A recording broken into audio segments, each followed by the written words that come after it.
everyone, now I got another guest on my podcast, a special Halloween edition of Bring It On with my good friend from Baltimore, Mr. Glenn Williams. How are you, my friend?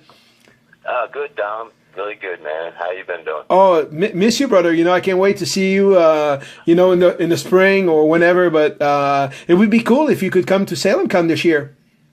Yeah, man, we would, we've been wanting to get up there, both Susan and I. She's been up to Salem before, so it's a place I haven't been.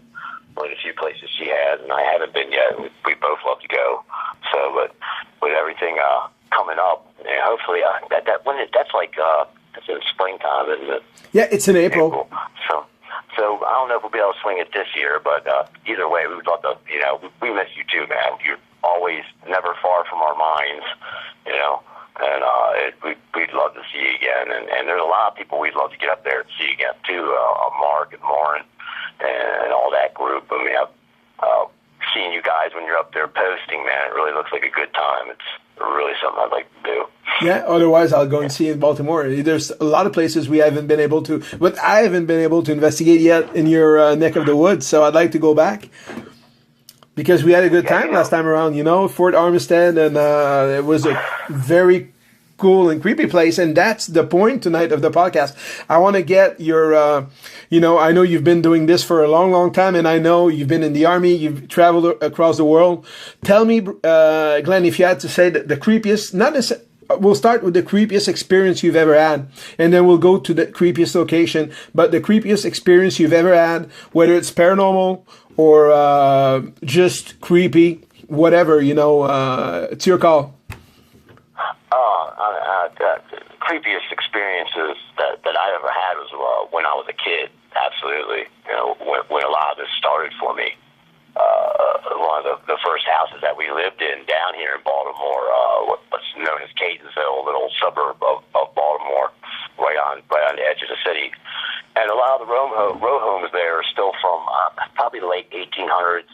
And stuff like that. So, and I haven't been back there, so I don't know the history of the home or anything like that. But it was one of the places that I remember being 5, 6 years old, and we'd have some of the common stuff. The water faucets would turn themselves on, all hours of the day and night, no explanation. But that particular place was when I first started seeing, what I defined as a shadow person or whatever. It was just a little 4-foot high thing that used to creep across the basement in the cellar in there. And it was I can still look back and see it till this day.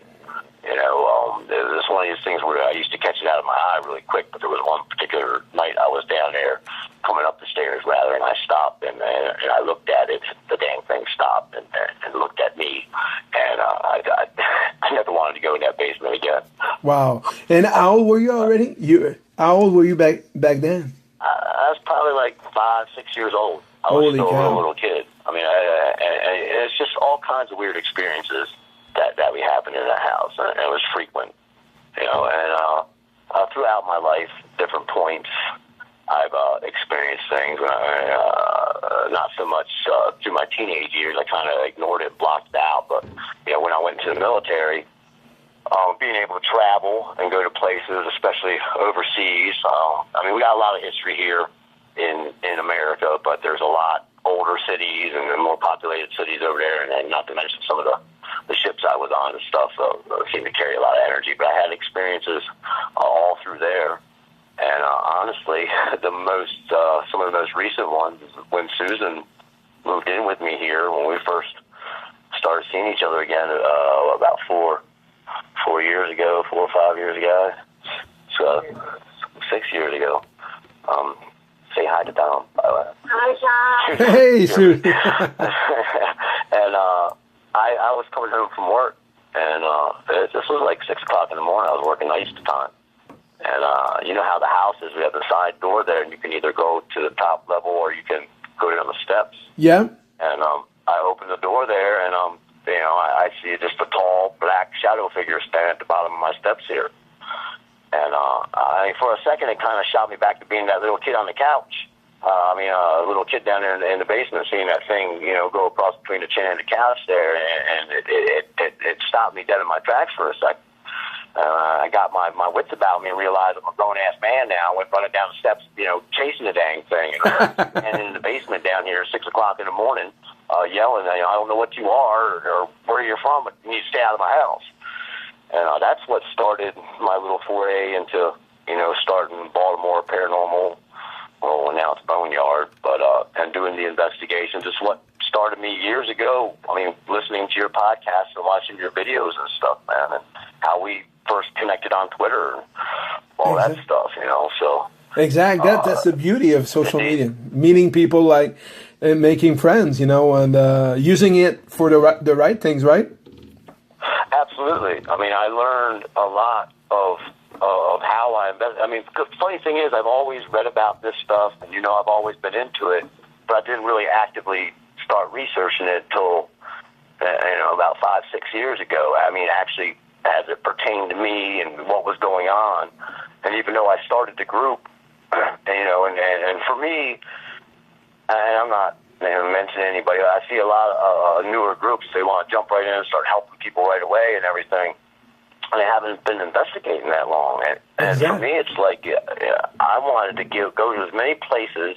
I don't care if they've been overrun 1,000 times and already investigated, because as well as what I do, anybody can get really good evidence just in a blink of an eye, and we did it at home, Exactly. And, I mean, for me, it was about getting as many investigations as I could under my belt and really learning, in real time. And luckily, I met up with a lot of great people like you and others that have helped me along the way, and Shane and Steve and everybody.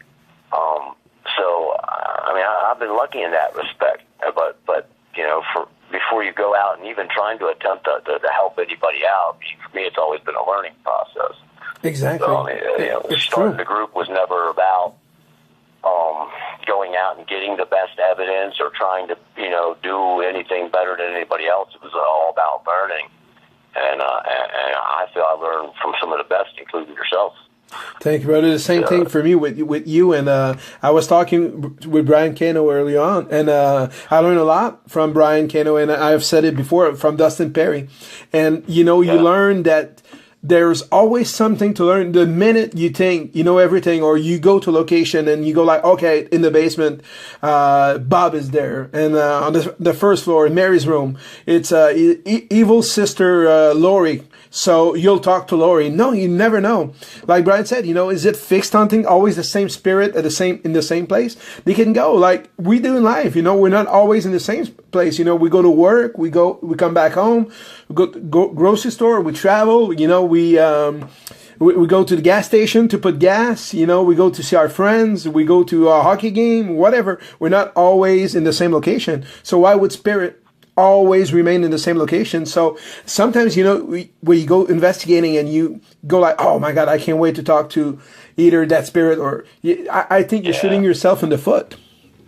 Yeah, you're absolutely right. And it's another thing, that struck me with you when I first started listening to you and watching you guys, what you do is and what, really struck me and how I always looked at it, once you get over.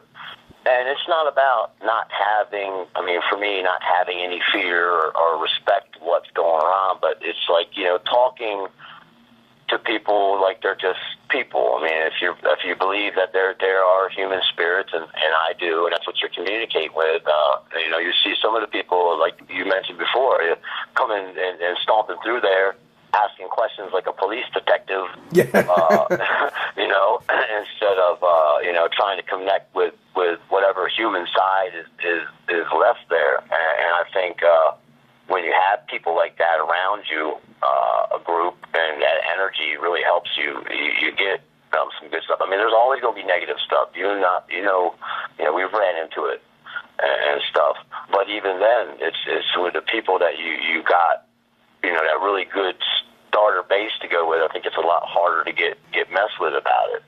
But as well as I do, run into the negative stuff. The good stuff, it can be overwhelming and leave you drained. But for me, the negative stuff, man, that really, it lights you out. It does. And Glenn, the creepiest location you've ever been in, the place, where I wouldn't say you got necessarily, you would be scared to go back, but you get goosebumps thinking about. I know you've been like, man, down in them tunnels in Fort Armstead, I mean, honestly, I used to hang out there as a teenager, and I never stepped more than 2 feet inside those tunnels before you guys came down there. That has been one of the creepiest damn places I've been, and I'd have to say Letchworth Village too. Oh yeah, definitely. There's a cemetery before we went there. That was one of the heaviest, really depressing places. It really, I mean, I felt like I had a weight on my chest the whole time I was there. It was really, really strange. But as far as just creepy and getting creeped out feelings, I'd have to say down in them tunnels in Fort Armstead, man. I still remember when Susan came and got me. I'm like, "Where's Dom?" And she's like, "He's in the tunnels." I'm like, "Oh shit!" I went in there. The only way I found you is because I heard the sweep radio going. Yeah. There you are, standing in the dark, asking questions. I started filming on the radio, man. That was just that, you know. That was excellent. That was a great trip. Oh yeah, it was. And, you know, that's something, you know, that you realize, you know, sometimes it's not proving to yourself you're not scared, but sometimes, you know, not being scared can be kind of dangerous, you know. And to me, yeah, it can be. A lot of places that we go. I mean, oh yeah, you were concentrating on spirits, and you don't know if someone's down there, and you know, you startle a person or someone that and been living on their own for a while. You don't know what to expect. So, and you're not even really thinking about anything like that because we were getting some pretty good evidence, man. Exactly. Exactly, because it happened to me once at Buffalo Trace Terminal, you know, in Buffalo. I was going through, and I was saying, with my cell phone, filming the place, and I was like, that's a good spot, you know, for homeless people to be in, or junkies. And as I said that, I was going inside a room, and there was 2 people there sleeping, and they kind of, you know, and I was like, holy cow, so let's leave, you know, because I've always said I'm not scared of the dead, but I'm scared of the living. yeah, because you just never know, you know. Yeah, it can pull a gun on you or whatever, you know. Yeah. And then not only that, some of the places that you go, if we go off the beaten path, and again, I don't recommend it, people going into places that are necessarily, you know, boarded up or stuff like that. But, you know, I've been in some pretty old places, floors rotting out and stuff like that. It can be dangerous. You take one wrong step and you're going through a floor or something like that. Oh, damn. And some of these places are out in the middle of nowhere, and if you ain't got enough people with you to help haul your ass out and stuff, and I don't think enough people take that into account when they go to some of these places, you know. You're right. So it's really important. I think you got good, dependable people on your team when you go do that stuff, you know. You're right, because you know, if something happens, you know, physically or emotionally, or a panic attack, or some people sometimes will mistake, you know, like a possession. Sometimes it can be a panic attack because you're in the dark, out of your league. Sometimes you're dealing with stuff you have no idea what you're dealing with, and sometimes, you know, it could just be your body overreacting, and panicking, of course. You know, I remember when I was with you the last time at the Haunted Mansion, when I went back alone in the basement, and for the first time in my life, you know, I wasn't spooked. I was scared out of my pants, you know, because I heard the footsteps and the chair or whatever it was on the floor that came at me. And I just felt like that fight or flight feeling where you have to either fight it or run, but fight what? I remember you were hyped up when you found us again before we went down the basement. You just talking about that made that hair on my arms stand up. I mean, yeah, that was something else down there in the basement. Oh, and that's another place I'd love to go back. Oh, me too, brother. We have to plan it because I want to go back soon. I want to go back. I love this place. It's like my home away from home. But that night when we went back in the basement with Susan, it was active for, I would say, a good 2 hours, right? Yeah. We were in a couple different rooms. And then even when we went back into the one, you know, big room where everybody usually sits with all the chairs, you know, we were getting stuff. So it's just the whole place is just wild. And I like the people there too, man. Oh yeah, Guys, the Masons are awesome. Yeah. And to me, the creepiest thing that ever happened to me, I want to share it with you because you were there, was that night when we went to sleep. And you were, I think you were still outside, but when I went to sleep, Susan was at the other side of the room. I was standing right in front of the closet where you caught that full body apparition on your camera. Yes. So I was sleeping in Mary's room, and then I kept seeing a dark shadow pass in front of the window at the end of the room on top of Susan. So I was like, what the hell? So I woke, I got up and I checked outside if it could have been you or somebody walking outside. And there was no way because we were facing the opposite end of the building. So I'm like, okay, so it's not Glenn, it's not the Masons. What can it be? And then Susan started seeing it. So you came back in the room, you both fell asleep. And I couldn't sleep. You know, I kept seeing that thing and then I kind of got mad and I sat on the edge of my bed, but not a bed, but a sofa, kind of, come and get me. And then it flew towards me and then it stopped and just disappeared. And it was the same night, you know, where I got my experience in the basement. So I was like, something doesn't like me here. That was so crazy too, because I didn't even know about the picture until we got back, and earlier Susan had been in the room by herself up there, and she shut that door because she said she felt like someone was watching her there. Yeah, exactly. Even, you know, and Susan saw that shadow too. You know, it's pretty amazing. The shadow I'm talking to you about, she saw it because when you came back in the room, it had stopped. But then you went to sleep, and I probably fell asleep too, but I woke up again, and I still saw that, whatever it was, I tried to debunk it, you know, was it just my imagination? Was I too tired or whatever? But Susan saw it. So it's, you know, I had no batteries left on my cell or anything to film it, but I would say that, you know, when you see something for a long time and then you realize, okay, I'm not trying to debunk it anymore, there's something there, but what does it want? What can it do? You know, it's there. Yeah. It's making itself like a solid form enough for my eyes to see the shape of it. But can it move things? Can it hurt us? What can it do? You know, so that's a big question, right? Thankfully, we're still here. So even the fact that interacting and you talk about, you know, them moving stuff, or even if, you know, not using an app or a sleep radio, just getting the EVP on the voice recorder. I mean, how do you make a sound where you don't have lungs to push out air over your vocal cords, but yet somehow they're manipulating the air and creating sound waves? I mean, it's baffling. It's totally, and it's something, you know, that we're dealing with the big question that every human being around the world has been asking for since the beginning of time. What happens after we die? And the real answer is, we don't know more than anybody else. We're just dealing with, you know, we're doing the best we can to come up with whatever, even what we call evidence.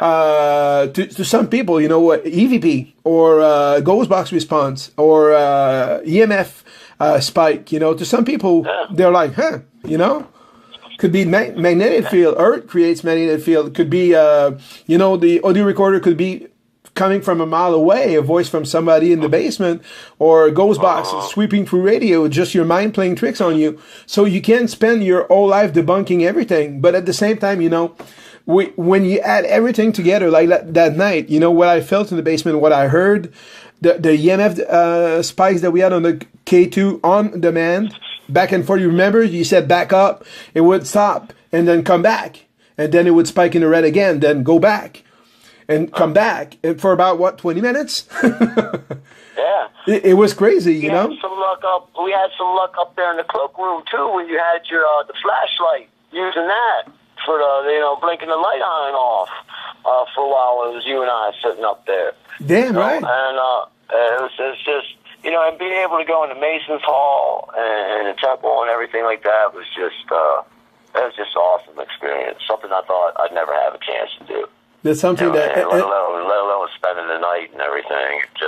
I can't wait to go back, brother. Trip. I can't wait to go back. We can try to plan it for this place. You know, calls my name. I just feel like a connection to that place, and I know Mark and Lauren too, and you too. So there's something there, something that just draws you back. You know, time and time again. Even though sometimes, you know, the interactions I've had over there were very positive. Even though that's where I've had the worst experiences, you know, like that one time, you know, I got like that weird black energy surrounding me, and I started swearing, and it took me out of the place, you know. And so 90% of the most negative things that ever happened to me happened there, but I still want to go back, and I still feel welcome. You know, I feel like there's 90% of the spirits there, you know, are pretty good spirits, and maybe there's a few that just, I don't know, maybe there's something about. I can remind maybe a spirit of somebody that used to hurt him in the past. That's something sometimes we have to take into consideration when we investigate, that maybe our voice or the way we look can remind them of somebody that might have done them either harm or good in the past. Yeah, absolutely. You know, it's again, because I even know, like you said, people get a lot of evidence and say, well, this is what happens. It doesn't really answer that for a lot of people. And then on the other side of that, how do they perceive us? I mean, you know, we have heard sessions where people ask, what are you wearing? And they tell you what color shirt, you know, so they're obviously, you know, viewing you, seeing you somehow, they're perceiving you. But you know, is that just as hard for them as it is, you know, for us to perceive them? Exactly. You really don't know what you're dealing with. Exactly. That's a big question that fascinates me. It is, and that's why we'll keep doing it, because, you know, every time we have an answer, we have 10 more questions. Yeah, and I think it's come a long way, and for a lot of people that say better or for worse, and like I said, you got new teams popping up every day. But the main thing for me was dealing with this as a kid, and even through teenager. This wasn't the kind of stuff you talked about as much as you do now. Exactly. Not even 15 years ago. You know? Oh yeah. So I mean, for that, I think you know, that's a major reason why I got into it. You know, eventually, someday, I would like to be able to help other people. And I think that's a long way off for me, because, again, it's about having the experience to deal with, you know, be able to deal with everything I can. The one thing, you know, I do stuff for friends. If there's someone I know personally here and there, and they might have some issues. And the cool thing about that is knowing enough people who are way more experienced than me, if I feel that it's something that is more than that's just the average. Because, you know, as I do, a lot of this stuff's mundane. People who've never experienced it before, even if you experience a good spirit, it can be overwhelming. It can be scary, even if they're not intentionally trying to scare you or get you out. But just feeling that energy, and for someone like you or me who's done with it, you know, it's been a million times, that's not the issue even. In fact, that's a good thing. When you start feeling those feelings, like you said before, your body is one of the best instruments you can use. That's so true. With doing this, you know. And over-reliance on equipment, you know, is probably the biggest mistake. Brian said, you know how experienced a guy is by how much equipment he brings with him. It's true. You know, when you see kids, you know, with 15 big bags of stuff, you know, first of all, you know, if you're a ghost adventure crew and you have a Jay Wazley in a truck that can monitor everything, I want that equipment, you know, because I have somebody that can, in real time, check everything. But if you're investigating, what difference does it make if you have 2 or 15 cameras? You're never going to have enough time to review everything, first of all. And you'll be contaminating yourself, you know, with the IR cameras overlapping each other and stuff like that. Mm-hmm. And that's one of the hardest parts with this, that, you know, a lot of people like just maybe pay to go on the investigation, all that stuff, and you maybe have the teams that set it up. It's like, you know, we'll send you CDs or we find evidence. But, I mean, that's really the hard part of it. That's where the work comes, man. You do going through all the photos, watching all the videos, get you cross-eyed, not seeing you straight, or listen to EVP sessions, you know, especially if you've been there all night. And like you said, like with having all those static cameras set up, if you've got 4, 6, 8 hours of static camera footage times, you know, 4 or 5 cameras, that's a lot of footage to go through. Oh, you know? Definitely. That's just crazy. So that's when the real work comes, and the people, I mean, you got to kind of love doing both sides to a certain extent. But you're right, too, and having so much equipment, it's a pain in the butt fumbling with it in the dark. And it took Susan and us a while to, you know, knock it down to a few tools that we use most of the time, and just to carry that, so, carrying all this stuff around. It's not so bad if you have a location like Houghton where you can leave stuff and come back, but some of these other places where you're trekking all these different buildings like Letchworth and stuff like that, you're trying to get all these different buildings in one evening. That's just tiresome, Exactly. And all the time you lose, placing the cameras, making sure it's time you could have used to do EVP sessions or ghost box sessions. Yep, exactly. To me, I had an old teammate that would spend like 2 hours, setting up everything that we wouldn't use. And by that time, I was down to my 5th EVP session or whatever, and I was catching stuff while he was still, fucking up with the equipment. And I'm like, damn, come with us. Come investigate. You're making noises. So, needless to say, didn't stay on the team very long. But I'm like, okay, we're not doing a TV show. We're not here to impress anybody. We're here to, to try to learn, like, piece the puzzle together and help people. And, by doing all these things, we're not helping them. We're just, like, showing off, Yeah. And another thing about that, too, is doing the research, knowing a little bit about the history. But what I really love is you might know a little bit about the history of some place, but you go there and you get an EVP or possibly a name or a reference, and when you're doing more research on the site, you find stuff that matches up, and that's and again, you can never really prove 100% one way or the other, even if you got good evidence. But it's really cool to make a connection. To really know the history, the stories of the people that were involved, if you can, because, again, I think that brings a more human experience with it. And what I'm trying to get in touch with, that's what makes it interesting. Why do some people seem to go and they're never heard from again? Why do some people seem to be stuck in some places? And why do some people seem to be able to come and go as they please?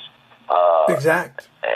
And I see some people, they have rigid beliefs. This is this and this is that. But, I think that world is probably is at least as varied as our world, if not more. And I think there's just so much more going on than we've only scratched barely the surface of what we're dealing with. I agree. And, totally agree. And like you said, it's been going on for a long time. I think there's a lot of knowledge that's been lost. The tribal societies even knew about spirits, and that's why they had shamans and stuff. It was like one person that would deal with this, and it was usually handed down to the family, father to son, because even they knew about ghost sickness and dealing with spirits and not knowing what you're doing. You can get sick. You're right. Dangerous. People might not believe that, but it can affect you, and I've seen it affect people in bad ways. I think it happens a lot more than people realize. It's true. It's true. And Glenn, thank you so much again for your time. And we'll stay in touch. And I'd like to do another podcast maybe next week where we can talk about, more stuff, talk about your early experiences. I'd like to go back and talk about the experiences you've had as a kid, because I always say, a kid can make things. If my kid was to come up to me and say, Daddy, I see a man, in my room looking down at me, I know he's not lying. I know he's not trying to. So, and I never had those experiences. I always said, I'm the most boring guy you can have on a podcast talking about where did you start, because everybody I've ever interviewed, they always have something going on from since they were kids. I don't. I never had any experiences. That's why I started investigating. I was like Mulder, I want to believe, but I've never had anything happen to me until I started investigating. But, when I talk to people like you who've had experiences when they were kids, I'm not jealous, because maybe I would not be an investigator if I... But I'm like, wow. I'm kind of amazed, that when I hear stuff like that, and I want to learn more, and how it can affect you when you're like 5-6 years old, and you for us now it's cool, we're running after that. That's what we want. But when you're 5-year-old, you don't want to be scared, No, that's exactly like I said. That's why I want to do it, because it's just, and it's funny because, again, if my kids, same thing, I would take them seriously. I'd give them the benefit of the doubt. But when I was growing up, it was just you're just having a bad dream. There's no such thing as ghosts and all that stuff. So, again, like I say, not being able to deal with it. I'm glad there's a lot more people out there that understand it, and you can talk about it. Exactly. But thank you for letting me in on this, man. I appreciate. I'm always happy to be on the podcast with you, man. Anytime. All right, Glenn. Thanks again for your time, and we'll try to do it next week or the week after, but definitely want to do some talk again very soon, brother. All right, man. All right, Tom. Thank you, Glenn. All right, man. You take care, brother. You too, brother. Say hi to Susan. All right, man. I will. All right, bye. See ya. All right, so it was my good friend Glenn Williams, a very good friend of mine. So that was part 2 of my Halloween special. And more to come, believe that.